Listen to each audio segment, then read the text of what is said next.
recevoir ce soir M. Muntaga Tall, comme vous le savez déjà, président du CENID Faso-Yilwaton. C'est quelqu'un qui était là dès le début des luttes démocratiques. Donc c'est un bon client pour nous ce soir de repasser l'histoire des 20 ans de démocratie du Mali et aussi de ce qui nous arrive. Donc bonsoir M. Tall. Bonsoir. Merci d'avoir accepté notre interview. Et quel est le but précis de votre présence ici à nos côtés à Paris? Comme vous le savez, le Mali essaie de sortir d'une crise extrêmement grave et profonde.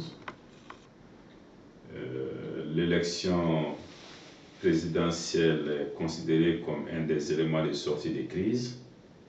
La date en est fixée. Il est donc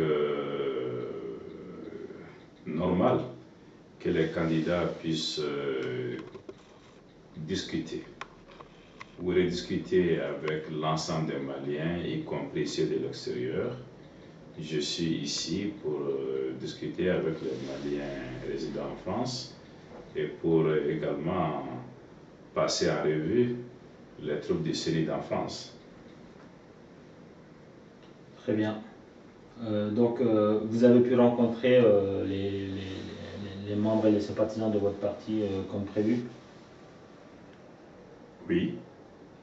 Alors, comment vous sentez la chose? Est-ce qu'il y a un engouement ou comment vous décrivez votre visite et l'accueil qui vous a été réservé par vos sympathisants?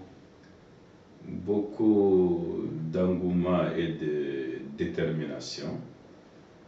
Chacun a conscience que cette élection ne sera pas pareille aux autres. Pour une fois, nous espérons des élections vraiment démocratiques et transparentes au Mali, reflétant le choix du citoyen malien.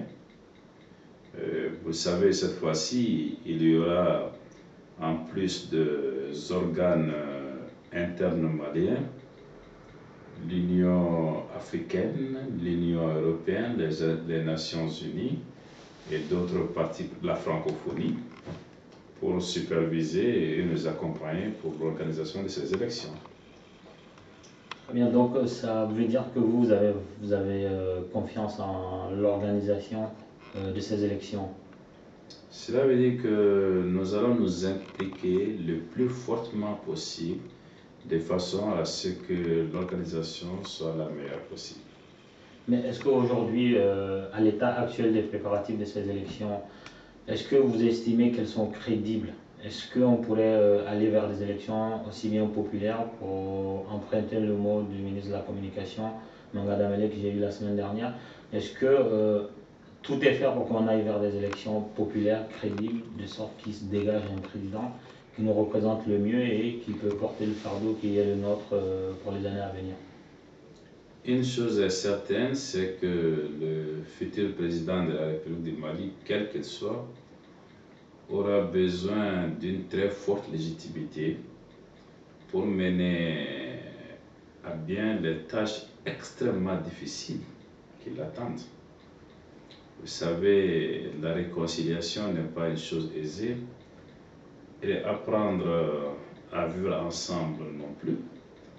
Il y a les tâches de la reconstruction et de la relance économique qui elle-même détermine les problèmes d'emploi, en particulier de l'emploi des jeunes. Tout cela pour dire que ces élections doivent être les mieux organisées possibles. Vous l'avez dit, pour qu'elles soient populaires, il faudrait d'abord qu'on permette à tous les citoyens qui souhaitent voter qu'ils puissent le faire. Cela pose d'abord le problème du fichier électoral, que chacun soit inscrit et que ceux qui veulent exercer leur droit de vote puissent le faire. Mais cela pose également le problème du vote de nos compatriotes déplacés ou réfugiés. Le vote populaire aussi, c'est le vote dans le hameau le plus reculé, ce qui suppose la présence de l'administration et des organes en charge des élections. Nous devons donc mettre ensemble toutes ces conditions pour avoir ces élections que vous appelez transparentes et populaires. Très bien, donc vous avez touché du doigt les vraies problématiques du Mali, à savoir pour obtenir des élections transparentes, populaires, il faudrait que tous les Maliens qui ont envie de voter puissent le faire. Il faudrait que les populations déplacées puissent revenir dans leur habitation avant la guerre, condition sine qua non pour qu'ils puissent voter. Déjà, on sait, je ne vais pas vous poser la question, on sait aujourd'hui que ce n'est pas encore fait. Est-ce que vous pensez qu'on a le temps que ces gens viennent chez eux, qu'ils aient à manger ensuite, pensent aux élections et aillent voter le jour des élections? Vous savez, la phase de libération des zones occupées est quasiment terminée. Nous en sommes aujourd'hui à la phase de sécurisation qui n'est pas effective et qui risque de prendre un peu plus de temps. On ne peut pas dès lors considérer que tout est aujourd'hui en ordre. Les populations déplacées ou réfugiées ne sont pas encore pour la grande majorité d'entre elles retournées encore chez elles. C'est un fait, mais il faudrait que tout soit mis en œuvre pour que dès que la sécurisation aura atteint un seuil critique, que ces populations commencent à venir dans des conditions acceptables. Mais elles doivent être précédées par l'administration qui elle-même n'est pas là. Donc nous devons ensemble préparer ces élections, faire en sorte que les avancées puissent être constatées par tous, que les difficultés soient recensées et que nous cherchions des solutions communes pour avancer. En ce moment, nous constaterons soit que toutes les conditions sont réunies pour faire ces élections au mois de novembre, ou si nous constatons qu'il y a des problèmes réels qui ne nous permettent pas de les organiser, il faudrait éviter de faire des élections au mois de juillet un objectif en soi.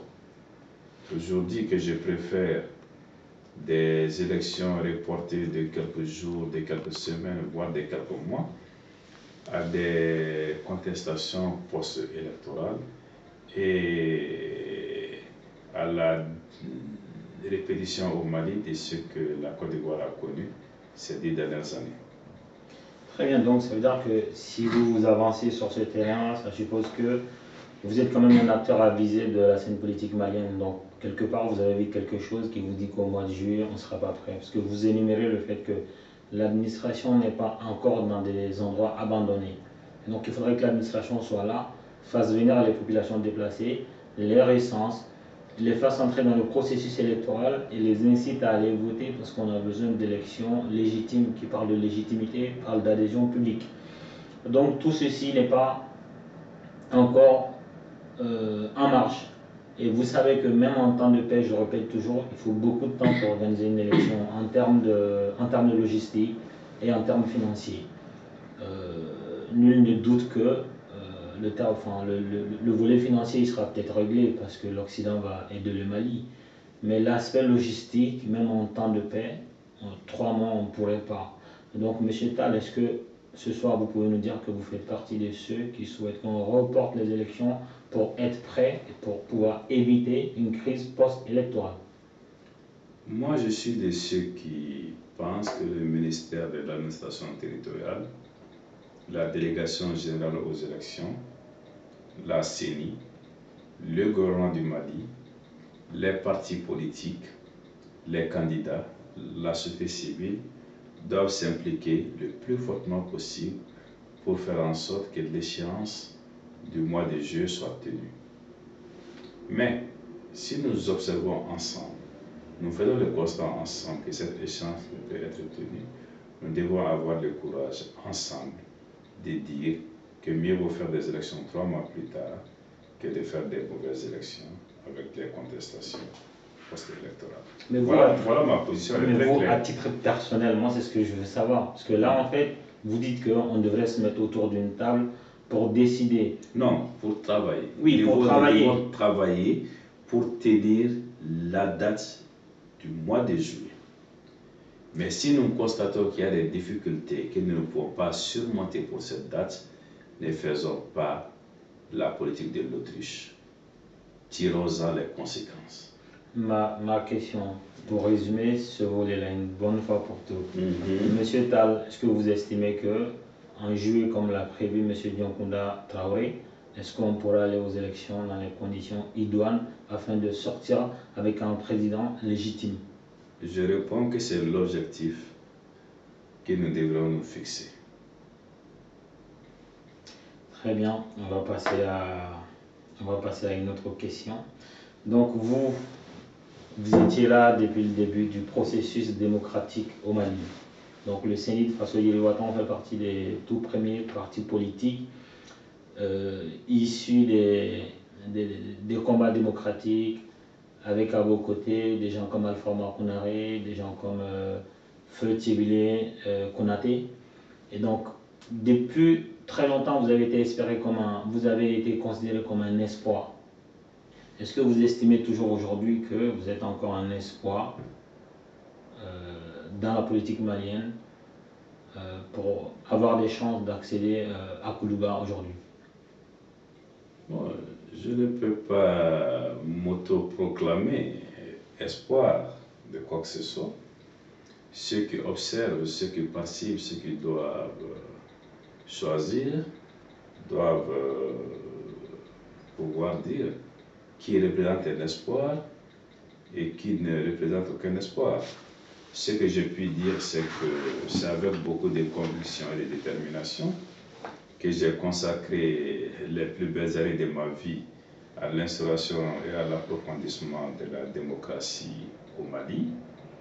Depuis que je suis en politique, j'ai fait en sorte que les idéaux que je porte, que les idéaux portés par le CENID Faso Yewwi Watan se traduisent en réalité.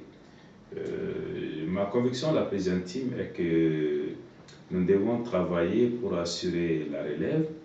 Nous devons faire en sorte que les jeunes et la jeunesse soient préparés à prendre les responsabilités de demain. Je me suis efforcé depuis l'instauration de la démocratie jusqu'à maintenant, y compris pour les mandats en cours au niveau de l'Assemblée nationale et au niveau des mairies, que les plus jeunes élus soient issus du CENID. Aujourd'hui, le plus jeune maire du Mali est CENID, les plus jeunes députés du Mali est CENID. C'était la même chose pendant la mandature et la législature passée. Bon, si les idéaux, si la pratique peut permettre de susciter l'espoir, j'en serais heureux et fier. Très bien. Donc, vous dites que vous vous inscrivez dans la promotion de la jeunesse. Est-ce qu'aujourd'hui, vous estimez que vous parlez le même langage que la jeunesse malienne? J'essaie de parler le même langage que la jeunesse malienne, de ne pas être coupé de la jeunesse malienne. J'ai conscience qu'aujourd'hui, même les instruments du dialogue ont changé, les mentalités ont changé, nous sommes dans un monde en pleine évolution, mais il faut que nous puissions nous adapter à cette évolution si nous ne voulons pas de rupture générationnelle brutale. Dans la crise qu'on vit aujourd'hui, si toutefois nous sommes d'accord que nous vivons une crise sans précédent au Mali, vous avez été là, comme j'ai dit, depuis le lancement sur les fonds baptismaux de cette démocratie malienne qui, selon tous les observateurs, a duré 20 ans. Donc les 10 ans de Alpha Konaré et les quasi 10 ans de ATT, 2 mois avant le coup d'État. En 2 petits mots, comment vous résumez le processus qui nous a amené vers la désintégration de l'homme malien, de la façon de faire de l'homme malien, de la politique, de tout ce qui nous caractérise en tant que Maliens? Comment vous expliquez le processus qui nous a guidés vers cette désintégration? Vous savez, j'ai toujours dénoncé le formalisme démocratique qui n'est pas la démocratie. J'ai toujours dénoncé les mauvaises élections qui ont eu cours au Mali. Je suis allé en prison plusieurs fois pour avoir dénoncé ces faits. Nous avons pensé que nous pouvons nous leurrer et leurrer le monde entier en présentant un modèle démocratique qui n'était pas accompli. Aujourd'hui, les faits nous rattrapent. Nous devons pouvoir en tirer les enseignements pour l'avenir et faire en sorte que, premièrement, les dirigeants soient réellement choisis par les populations. En clair, que les élections soient transparentes, qu'elles soient régulières, qu'elles soient démocratiques. Mais avant les élections, il y a le débat électoral. Il faudrait enfin qu'au Mali, on ait un véritable débat, un véritable débat d'idées, un débat programmatique, que nous apprenions à substituer les idées à la distribution de gadgets électoraux. Mais il faudrait aussi que l'élection, la période électorale ou préélectorale soit un moment où chaque candidat doit passer au scanner populaire. Il faudrait que chacun soit interrogé sur son parcours, sur ce qu'il a fait lorsque des responsabilités lui ont été confiées, sur ce qu'il a fait des deniers publics qui lui ont été confiés, que chacun puisse justifier la provenance de sa fortune et que chacun puisse défendre le projet qu'il présente aux Maliens. Nous n'avons pas souvent eu l'occasion d'avoir ce type de débat. Il faudrait cette fois-ci que nous puissions les instaurer et les approfondir. En tout cas, je profite de l'occasion pour vous le dire. Nous, en tant que Web Média Rebelle Pacifique, nous avons prévu de vous envoyer une invitation à tous les candidats déclarés. Pour nous rejoindre à Paris, de toutes les façons, vous passez par là parce qu'il y a une forte diaspora malienne qui est là, donc qui intéresse les candidats. Nous, on vous donne l'opportunité de venir sur nos plateaux, on va mettre en place ce qu'il faut, faire des débats contradictoires ou tout simplement venir disséquer les programmes de gouvernance de tous les candidats. Donc, si vous nous dites que vous êtes partant, nous, c'est tout bénef, on vous accueillera les bras ouverts. Et moi, je vous y encourage vivement. Il faudrait que le débat démocratique se fasse cette fois-ci. Et surtout, très bien, donc, pas seulement les programmes. Hein. Tous les Maliens, vous avez entendu, M. Tal vous donne rendez-vous très bientôt devant les caméras de Rebelle Pacifique pour qu'on dissèque son programme. Et on lance une invitation à tous les autres candidats d'en faire de même. Ça ne coûte pas cher, c'est un billet aller-retour sur Paris. Venez voir Rebelle Pacifique, on va parler que du Mali et rien d'autre. Donc pour passer à autre chose, M. Tal, moi je me rappelle que sous l'un des deux mandats de Alpha Makonaré, je ne sais plus si c'était le premier ou le deuxième, vous étiez dans un regroupement qui s'appelait le COPO. Il y avait vous, Alman Missila, Maribatrou Diaby. Non. Il n'y avait pas Maribatrou Diaby vous a quitté après. Il était avec vous. Il y avait d'autres, et je ne vais pas pouvoir tous les citer. Donc, vous vous êtes opposé à Alpha Omar Konaré, à sa politique. Il était question de la démission du Premier ministre Ibrahim Boubacar Keïta à l'époque. Et il y avait des problèmes de terminologie. Et pourtant, il était démocratiquement élu. Et en 2012, j'apprends que vous êtes de connivence avec le CNDA, à la tête duquel il y a le capitaine Sanogo, issu d'un coup d'État. D'abord, est-ce que ce que je dis est exact? Et ensuite, est-ce que vous pouvez nous expliquer ce changement enfin, ce deux poids, deux mesures? Je n'ai pas bien compris les deux poids, deux mesures, expliquez-moi. D'accord, je reviens. C'est-à-dire que vous vous êtes opposé avec Alpha Makonaré, vous vous êtes opposé à Alpha Makonaré au sein du COPO, parce que sa direction politique ne vous plaisait pas, enfin il y avait beaucoup de choses qui ne vous plaisaient pas. Et aujourd'hui, Il me semble en tout cas que vous êtes de connivence avec ceux qui ont fait le coup d'État. Sachant que vous faites partie de ceux qui ont lutté, vous venez de le dire, vous avez fait de la prison pour vos idéaux politiques et démocratiques. Et comment ça se fait qu'à un moment donné, vous vous retrouvez dans le même bateau avec des gens dont l'idéologie va à l'encontre de ce qui a fait Moutagatane? Alors, vous posez deux problèmes distincts.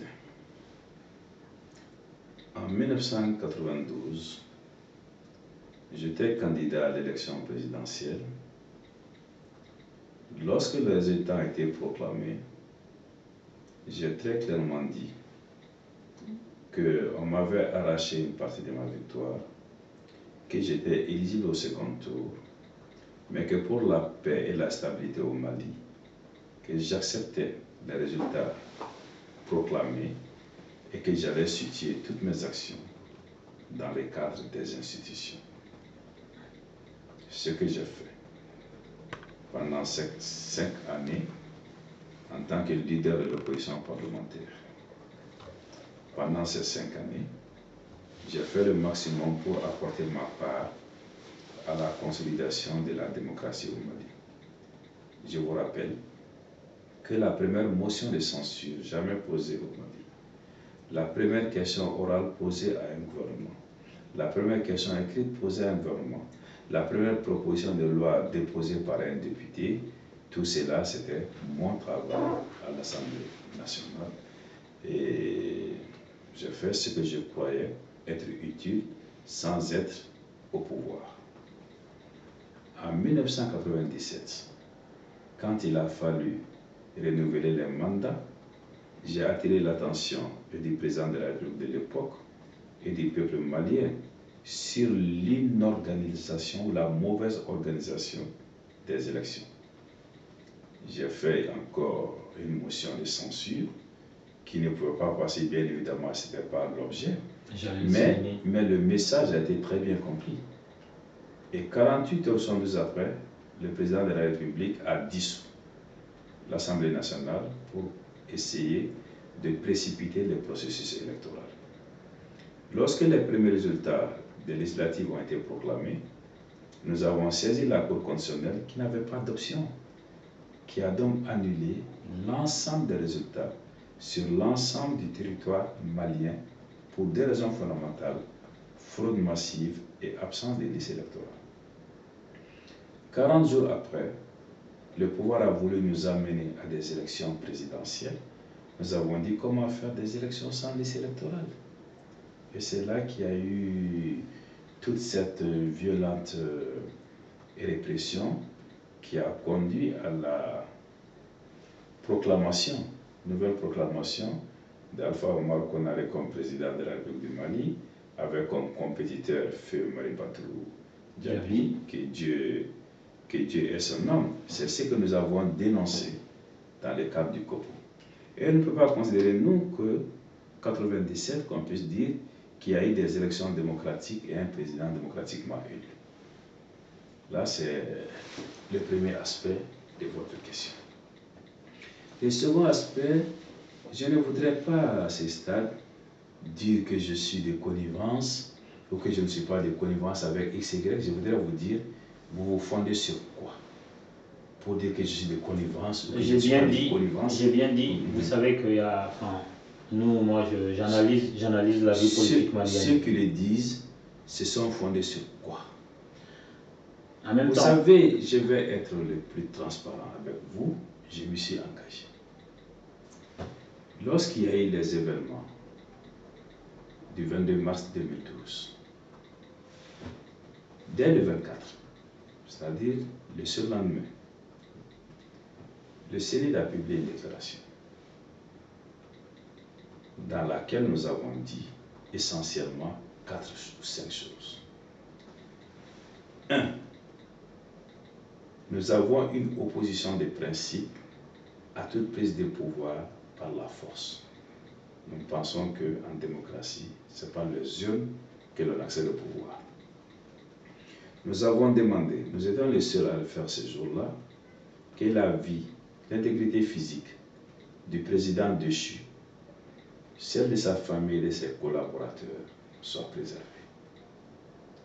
Nous avons demandé la libération de tous les détenus politiques.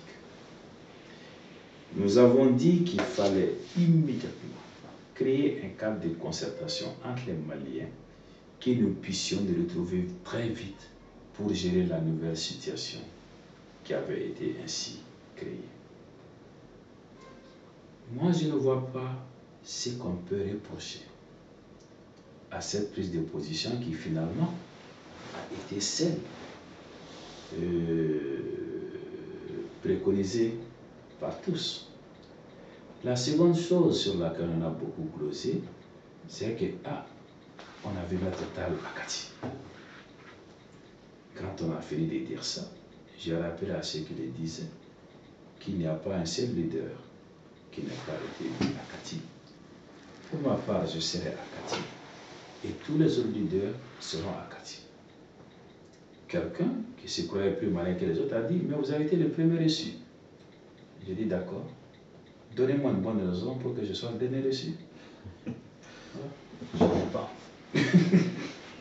Dans tous les cas, il existe des hommes politiques au Mali qu'on n'a pas soupçonné de connivence avec le CNDA. Mais le problème, c'est que vous n'êtes pas comme les autres hommes politiques.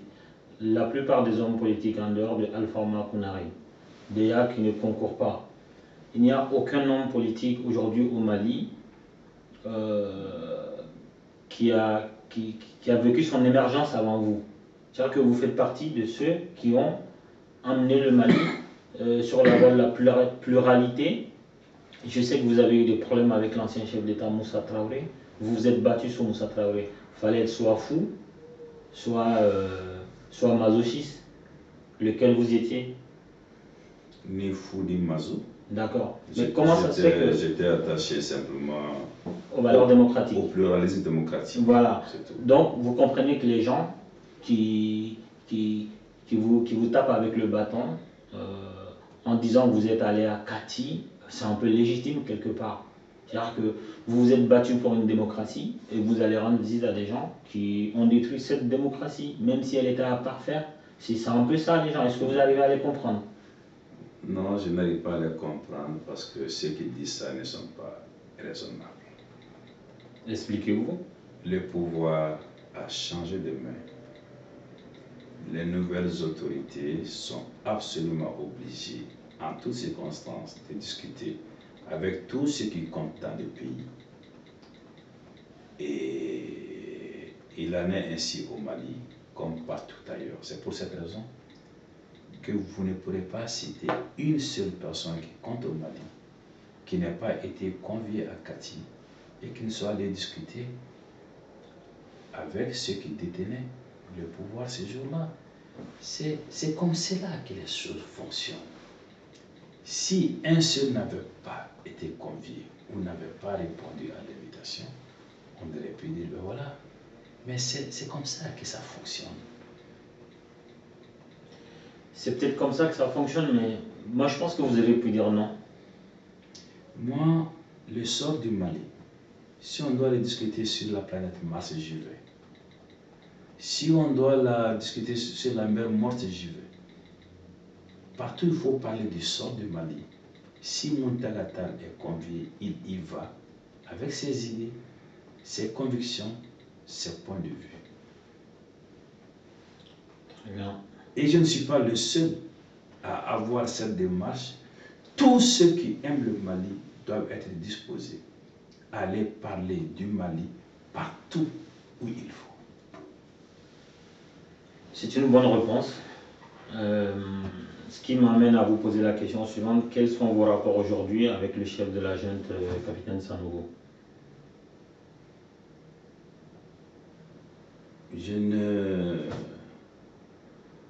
Le capitaine Sanogo est le chef du comité de suivi de la réforme des forces de défense et de sécurité.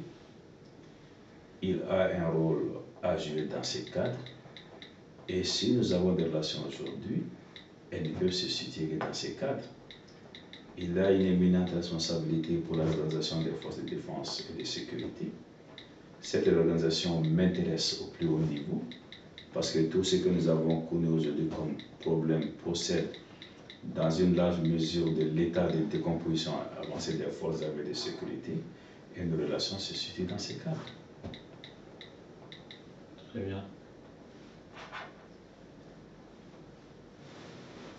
Alors, on va se concentrer sur votre parti, donc le CENID Fassouli de Ouattara, dont vous êtes le fondateur. C'est bien ça? Un des fondateurs. Un des fondateurs, mais bon, vous êtes peu de Maliens en dehors du CENID et qui ne s'intéressent pas au CENID pourraient dire le nom d'une deuxième personne. C'est comme quand vous dites Libye, on pense à Kadhafi. Vous dites Guinée, on pense à Sékou Touré. Quand on entend Moutagatal, il y a CENID qui va avec. Merci pour le compliment si c'en est un. Donc voilà. Quel est l'état de santé réel du CENID aujourd'hui dans le paysage politique malien? Moi, j'ai assisté plusieurs fois à la mort du CENID dans les journaux, puis à sa résurrection, puis à son essor, puis à de nouveaux enterrements. Mais il y a une chose qui demeure. Le CENID, de façon permanente, est là, présente, avec ses convictions, avec ses ambitions, avec son projet, avec sa mission. Ce que nous essayons de réaliser. Il n'est pas indifférent de signaler que depuis 20 ans que nous sommes là avec le CENID, nous n'avons jamais été absents du tiercé et du quartier des partis politiques les plus importants au Mali, y compris aujourd'hui. Et nous sommes aujourd'hui en position pour aller aux futures élections et cette fois-ci, voulons faire le maximum pour que nous puissions gagner ces élections et appliquer au Mali nos idées, notre programme. Donc je peux entendre par là que Moutagatal est candidat aux élections présidentielles de 2013 en juillet. J'ai été investi officiellement, solennellement, publiquement. Il y avait plus de 10 000 personnes en janvier 2012 pour être candidat du CENID à la future élection présidentielle. Donc vous estimez vos chances, par rapport aux autres candidats, vous estimez vos chances plus élevées? En tout cas, j'ai fait cette élection, et si Dieu le veut, et si le peuple malien le veut, avec la volonté de la gagner. Très bien. Et la détermination qui va avec. Admettons, aux sorties des élections, on proclame un candidat auquel personne ne s'y attendait. En même temps, moi je ne m'attends à aucun candidat, mais vous arrivez par exemple à un score auquel vous ne pensez pas. Est-ce que vous pensez rentrer dans une guerre post-électorale comme vous l'avez fait en 1997? Je suis rentré dans un conflit post-électoral en 1997 quand la Cour constitutionnelle a parlé de fraude massive et d'absence de liste électorale. En 1992, je ne suis pas rentré dans une contestation post-électorale, bien que j'en avais tous les arguments. Et retenez que c'était la première fois qu'un candidat dise « j'ai perdu les élections, je reconnais la victoire des autres ». Je suis capable de refaire ça, je l'ai déjà fait, ce n'est pas une vue de l'esprit. Je suis le premier leader à avoir fait ça, et au Mali, et je peux dire en Afrique de l'Ouest. 20 ans après, peut-être qu'il y a la maturité en plus, pas l'esprit de contestation, en tout cas, vaine. D'accord, donc est-ce que vous estimez, est-ce que vous Mais imaginez... cela dit, mon ambition, ce n'est pas de contester les élections, c'est de les gagner. Voilà. Est-ce que vous imaginez la possibilité de faire une alliance avec un parti quel qu'il soit dès le premier tour? Oui, si un parti veut s'allier à moi et me choisir comme candidat, je suis d'accord. Donc en fait, vous êtes le deuxième candidat. Vous êtes le deuxième candidat, on dira la même chose. Oui, non. Oui, vous mangez le même plat. Non, ce n'est pas ça. Lorsqu'on est un candidat investi par son parti, on ne peut pas demander à ce candidat s'il est prêt à renoncer à son investiture pour aller avec notre candidat. Il manquerait de respect à ses militants et à ceux qui lui font confiance. Donc si un parti X venait vous solliciter pour faire une fusion avec vous dès le premier tour et vous accepter comme candidat, Vous direz oui, sachant que ce candidat est en train de manquer de respect à ceux qui l'ont investi. Je dis les candidats investis par leur parti. Maintenant, si un tel schéma doit se passer, il faudrait revenir au parti. Il faudrait revenir, si dans les cas du CNI, à un congrès pour prendre une telle décision, parce qu'une personne, quel que soit son rang dans le parti, ne peut remettre en cause une décision prise au cours d'un congrès statutaire. C'est ça le respect qu'on doit aux militants. Et respecter leurs décisions ou respecter les formes pour faire changer la décision. Très bien. Donc, pour revenir un peu en arrière sur juste une question, est-ce que vous estimez que, enfin, si vous étiez donné tout de suite de proposer, est-ce que vous direz de reporter les élections? Je réponds à cette question, je ne sais pas pourquoi elle revient, j'ai été très Parce qu'on me la redemande. D'accord. Ma position est très claire. Faisons tout pour faire les élections le plus tôt possible et dans les meilleures conditions possibles. Voilà ce que résume ma position. Le plus tôt possible et dans les meilleures conditions possibles. Si le plus tôt possible ne s'accorde pas avec les meilleures conditions possibles, donnons-nous le temps de réunir les meilleures conditions possibles. Ne faisons pas des dates, des fétiches. L'objectif, c'est de bonnes élections, acceptables par tous, dans les meilleurs délais. Très bien. Et sur un plan purement sécuritaire, est-ce que vous estimez aujourd'hui que vous pourriez aller faire campagne partout au Mali? Je dis bien partout.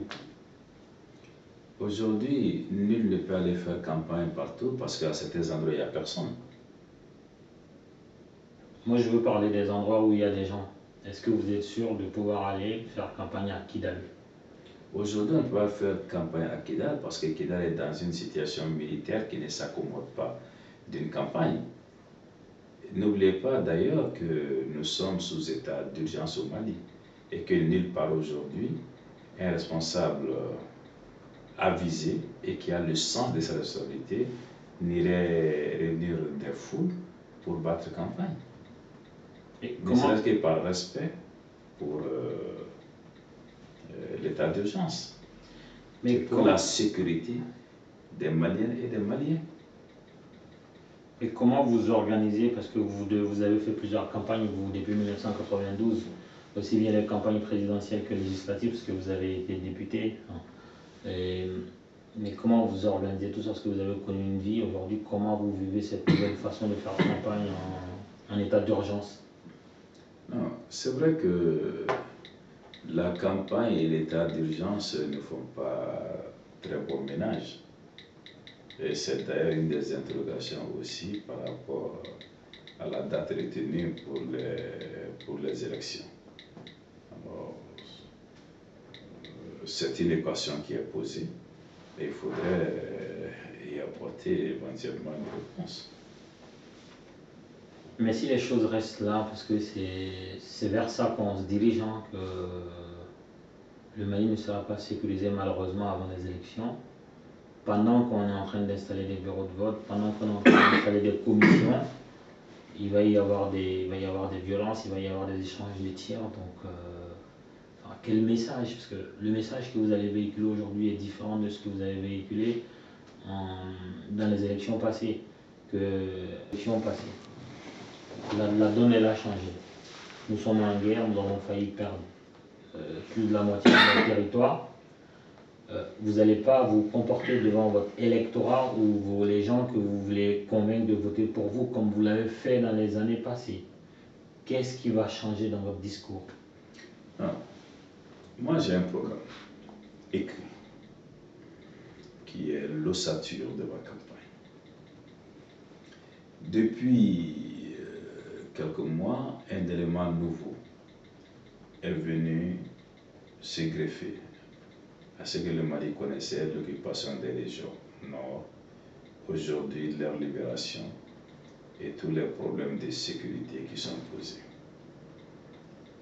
Il est important aujourd'hui que nous puissions dire de façon très claire aux Maliens ce que nous ferons pour recoudre le tissu social qui s'est très fortement effiloché. Il est important que nous puissions dire aux Maliens ce que nous allons faire pour les amener à vivre ensemble à nouveau, en toute convivialité et en toute fraternité.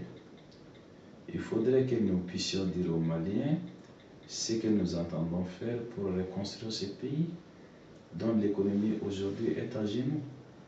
Ce que nous allons faire pour le chômage, l'emploi des jeunes, ce que nous allons faire pour l'école, ce que nous allons faire pour relancer l'économie de notre pays, comment nous allons investir dans les savoirs.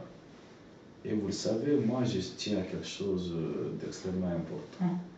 C'est aussi, je dis, l'homme autant a besoin de confort matériel, mais il a aussi besoin de pratiquer sa foi. L'homme a besoin de spiritualité et sa quête de spiritualité, comment la satisfaire. Voilà autant de messages que je compte porter et que je compte soumettre à l'approbation ou à la désapprobation du peuple malien. Quels sont vos, si vous par ordre d'importance, vos 3 plus grands chantiers si à la fin du mois de juillet vous êtes élu président du Mali? La réconciliation, la reconstruction, l'investissement dans les savoirs. Voilà les principaux. Si vous me dites de n'en citer que 3, parce qu'il n'y a que des priorités, voilà les 3 premiers que je vous citerai. D'accord, on va ouvrir un volet avec une seule question parce que c'est tellement vaste qu'on n'aura pas forcément le temps. Quels sont vos rapports, quel rapport vous faites entre religion, peu importe votre confession de foi, quel rapport vous faites entre religion et politique? Je suis un laïc,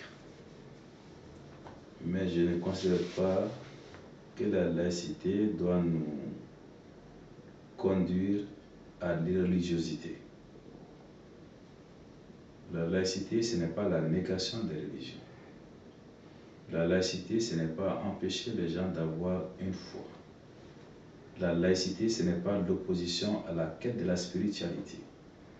La laïcité, c'est intégrer les relations, intégrer les religions et être d'égal partage entre les religions. Voilà le lien que moi je vois. Toujours dit, il faut travailler à aider, à conforter, à mettre à l'aise ceux qui ont la foi et qui veulent pratiquer la religion. Il ne faut pas poser des entraves inutiles et considérer que là où il y a l'État, on ne doit pas parler de religion. D'ailleurs, cela est complètement faux quand on regarde comment l'État fonctionne. L'État irréligieux, on les a connus dans les pays communistes hier. L'État religieux, on les a connus dans les États théocratiques. Entre les deux, il y a l'État et religieux, qui est l'État laïque. Et pour moi, qui respecte, qui intègre, qui aide les relations d'égale façon. Très bien. Donc, pour revenir à une phrase que j'avais prononcée tout à l'heure, vous avez été de toutes les luttes depuis l'avènement de la démocratie. Aujourd'hui, cette démocratie est en décomposition. À quel niveau vous situez votre propre responsabilité en tant que Moutaga Tall, citoyen malien et Moutaga Tall, responsable politique? J'aime bien cette question parce qu'elle se démarque de ceux qui disent « vous êtes tous responsables, vous êtes tous coupables ». Il faut individualiser les responsabilités de chacun et de chacune. En vérité, nous en sommes là aujourd'hui, selon moi, parce que entre 1990 et 2002, il y avait quand même les bases fondamentales d'une démocratie, une majorité qui gouverne, même si c'était de façon contestable, une opposition qui s'opposait, à partir de 2002, ceux qui ont perdu les élections ont refusé d'aller à l'opposition. On rallié la majorité, on rallié ceux qui avaient gagné les élections, ce qui nous a conduit à ces fameux consensus. J'avais dit à l'époque que ce n'était pas une camisole de force, c'était vrai, mais le plus simple aurait été que ceux qui ont perdu les élections aillent à l'opposition. Ils ne l'ont pas fait. On reproche à tout le monde d'avoir été dans les consensus, mais qu'est-ce que ceux qui ont gagné les élections avaient à voir dans ça? Aller faire l'opposition à la place de ceux qui ont perdu les élections, ça aurait été trahir le choix du peuple qui a dit allez-y, vous avez la responsabilité du pays. Donc, voilà ce que moi je sais de la situation actuelle. Mais s'il y a des points à approfondir, je reste disposé. Oui, mais moi je voulais savoir, vous, Oui. qu'est-ce que vous avez fait qui n'a pas marché? Parce que là, vous venez de dire que ceux qui ont perdu les élections, mais vous avez perdu les élections aussi, vu que vous n'avez pas été le vainqueur. Et je n'ai pas dit ça. Quand j'ai perdu les élections en 92, je suis allé à l'opposition. Ça, j'ai bien entendu. Espoir 2002 a gagné les élections en 2002, l'élection législative. Bien sûr. Donc, elle avait vocation à prendre en charge au moins l'Assemblée nationale. Mais en 2002, la RD a perdu les élections. Elle devait aller à l'opposition. Elle a dit non, moi je ne veux pas à l'opposition. Je reste à vos côtés. Voilà d'où viennent les problèmes que nous connaissons aujourd'hui. Ce n'est pas la seule raison, c'est la principale. Mais vous, je répète encore. Je n'ai pas de responsabilité dans ça. Donc vous estimez que vous n'avez pas fauté. Pourquoi on en arrive là? J'attends que l'on me dise la faute que j'ai commise. Pour Puisque m'expliquer. moi je m'inscris. Si vous-même, vos lecteurs, les internautes pensent que voilà la faute, au-delà des pétitions de principe, voilà la faute commise par Maître Tal, j'essaierai de m'en expliquer. Et si je ne suis pas convaincant, j'assumerai. Vous savez qu'on accuse les gens à tort et à travers, des gens font des analyses sans aller au fond. Moi j'ai décidé d'aller à la source. Il n'y a pas meilleure personne pour me parler des biens de Moutagatal ou des erreurs de Moutagatal que Moutagatal lui-même. On est bien d'accord. Donc je viens à vous. Je ne vois pas ma responsabilité dans la situation actuelle. D'accord. Mais cela dit, il se peut que cette responsabilité existe et que moi je ne la vois pas. Si c'est le cas, comme ils disent, voici ta part de responsabilité. Oui, mais c'est ce que je vous dis. Moi, je ne ramène pas ce que les gens disent. Je peux ramener une question. Mais le flou artistique qui règne, je ne vais pas vous le colporter. Je ne suis pas une rumeur. Je suis réel. Je suis en face de vous, on s'est serré la main. Donc, je vous pose les questions telles qu'elles me viennent. Si vous estimez que vous n'avez pas commis d'erreur, alors tout ce que vous avez fait est bien parce que vous avez fait beaucoup de choses quand même. Vous savez, la nuance n'est pas qu'un luxe. Je ne dis pas que je n'ai pas commis de fautes, je dis que je ne vois pas la faute que j'ai pu commettre. Très bien. Ceux qui nous suivent jugeront. Ceux qui nous suivent jugeront, ce qui m'amène à une autre question. En tout cas, votre réponse, elle me plaît. Donc qu'avez-vous fait en tant qu'élu de la nation pour éviter qu'on en arrive là? Parce que la question, c'était qu'est-ce que vous avez fait en mal? Vous savez, là aussi, on a très souvent pointé un doigt accusateur sur les élus. Vous savez, une assemblée nationale, comme son nom l'indique, une assemblée est un conglomérat d'élus. Mais la responsabilité de la décision à l'Assemblée appartient à la majorité, parti majoritaire. Il se trouve que jamais le Sénat n'a été majoritaire à l'Assemblée nationale.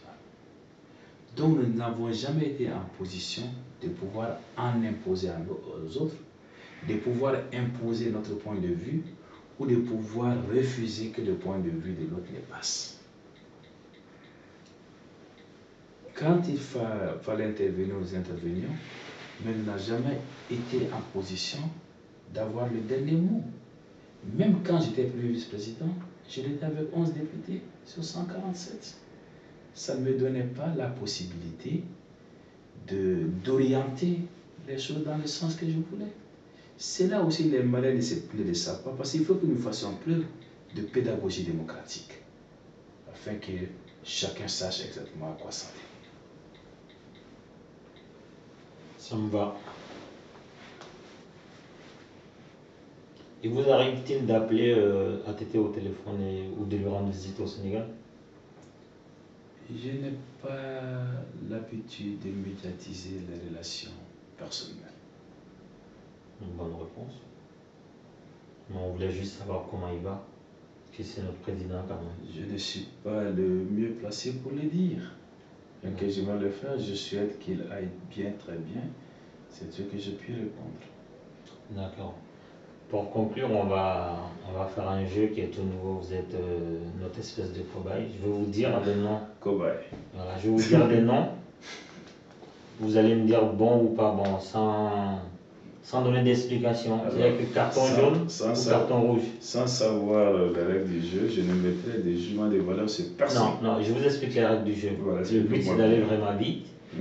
Et je vous donne des noms, vous me dites carton rouge ou carton jaune. Carton rouge pour dire que... Si le carton rouge ou le carton jaune doit traduire un jugement de valeur, je m'abstiendrai de Non, ce n'est pas un mais je vous écoute pour mieux comprendre les règles du jeu. Il n'y a pas de jugement de valeur, c'est-à-dire qu'on ne rentre pas dans un jugement autre que celui de l'action. Allez-y. Voilà. Si je porte un jugement sur votre présence à l'Assemblée nationale, en tant que citoyen malien, j'y ai droit. Et ça n'a rien à voir avec un jugement de valeur sur votre personne ou autre chose. Et c'est cet exercice-là que je veux vous inviter à faire. Vous êtes quand même, vous les côtoyez, vous les connaissez mieux. Et nous, on a envie de savoir, sans entrer dans les détails, donner des cartons rouges et des cartons jaunes. Des fois, ça fait plaisir de jouer à l'arbitre. Vous n'avez jamais rêvé de jouer à l'arbitre de la finale de la Coupe du Monde? Mais exactement, j'ai rêvé d'être joueur, mais pas d'être arbitre. Voilà, moi je ne connais pas les règles qui peuvent amener à distribuer les cartons. Les hommes, oui, mais le carton vous ne m'emmènerez pas à les noter, à leur donner des cartons, quelle que soit cette personne. Je vois que le jeu ne vous plaît pas. Non, je ne suis pas sûr de rentrer dans le jeu. D'accord. On va remplacer ce jeu par un autre que vous n'allez pas forcément aimer. D'accord. Quel est le prix du litre d'essence à Bamako? De quelle essence? Super par exemple. Ou l'ordinaire. Le malien moyen met de l'ordinaire dans son Dourouni ou dans son taxi ou dans sa petite Peugeot 205 pour aller au boulot. Quel est le litre de l'essence ordinaire au Mali? C'est vrai, quand vous avez parlé essence, je passais carburant parce que je pensais gasoil, essence ordinaire, essence comme un peu le super. Tout cela varie en 650 et 750 selon les mois parce que ce n'est pas des prix fixes, hein, c'est fluctuant. Et quel est le prix de la baguette au Mali? Là, la baguette aujourd'hui tourne autour de... Bon, là aussi, il y a deux types de baguettes. Hein. Il y a une baguette courte et un peu forte. Il y a les baguettes qui sont un peu plus longues. Et là, les prix ne sont pas forcément les mêmes. Mais la baguette aussi, il faut savoir chercher. Je m'abuse autour de 250 francs. Mais je dois vous dire une chose. Au Mali comme ailleurs, je ne mange pas de pain. D'accord. C'est une bonne réponse. Moi, je suis originaire de Bla. D'ailleurs, je profite pour dire bonjour à tout le peuple de Bla qui me suit. Je vous adore. Vous venez de Ségou. Quelle est la distance entre Bamako et Bla? Il faut ajouter 90 km à 230 km. Très bien. Je vous donne là l'opportunité de vous adresser à... C'est bien ça, je ne me suis pas trompé. Oui, c'est ça. Je vous donne l'opportunité de vous adresser à vos militants et aussi à la diaspora malienne de France qui souffre aussi le martyre, comme s'ils vivaient à Kidal, à Gao et à Tessaliti. Vous savez, pendant les événements douloureux que le Mali a connus, la diaspora malienne a joué un rôle de tout premier plan. dans les pays frontaliers, ils ont été aux premières loges pour accueillir, installer, accompagner leurs frères réfugiés. Dans un pays comme la France, où les réfugiés n'ont pas de facilité pour venir ici, c'est la diaspora qui a su rétablir la vérité à travers les médias, qui a su contrer les contre-vérités qu'on diffusait sur notre pays. Là, c'était en période de crise. C'est une des raisons pour lesquelles je suis venu ici pour saluer et remercier cette diaspora.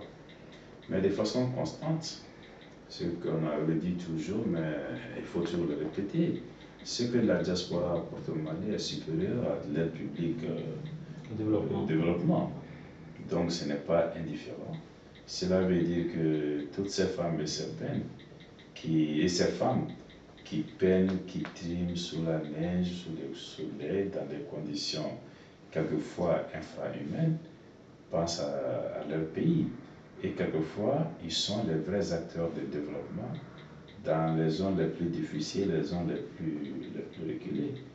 Que puis-je leur dire si ce n'est que tout ce qu'ils font nous oblige à être attentifs à ce qu'ils sont et à ce qu'ils veulent. Qu'il n'ait pas de documents consulaires est inacceptable. Qu'ils soient traités au Mali dans les aéroports comme des parias est plus qu'inacceptable. C'est un vrai problème qu'il faut résoudre dans les meilleurs délais. Qu'on ne les fasse pas participer de façon plus décisive aux actions de développement, en mieux collectant leur épargne et en mieux l'investissement, c'est également une critique que l'on peut formuler. C'est à tout cela qu'elles devront aujourd'hui réfléchir pour faire en sorte que la diaspora contribue mieux et qu'elle soit mieux accueillie et mieux traitée. Très bien. Et à vos militants et sympathisants? À nos militants, à nos sympathisants, je leur dis un seul mot: tenons bon, c'est possible. Et Inch'Allah, nous allons y arriver. Très bien. Donc sur ces mots positifs, je remercie M. Moutagatal. Faut savoir qu'il est 1 heure passée. Donc il a bien voulu nous accueillir pour cette interview qui a duré à peu près 1 heure chrono. Après une très longue journée. Après une très longue journée. Et moi je l'ai accompagné à Montreuil, donc ça a été beaucoup difficile. Malgré qu'il est fatigué, il a bien accepté de nous recevoir pour cette interview, pour parler du Mali, parce que c'est du Mali qu'il s'agit et rien d'autre. Je remercie aussi le caméraman Mehdi Sibi, donc, qui, malgré son emploi du temps chargé, a bien voulu tenir la caméra pour que Rebelle Pacifique puisse faire son boulot. Donc on remercie tous ceux qui nous suivent, continuez à nous suivre, seul le contenu est important. Merci M. Tal. Merci.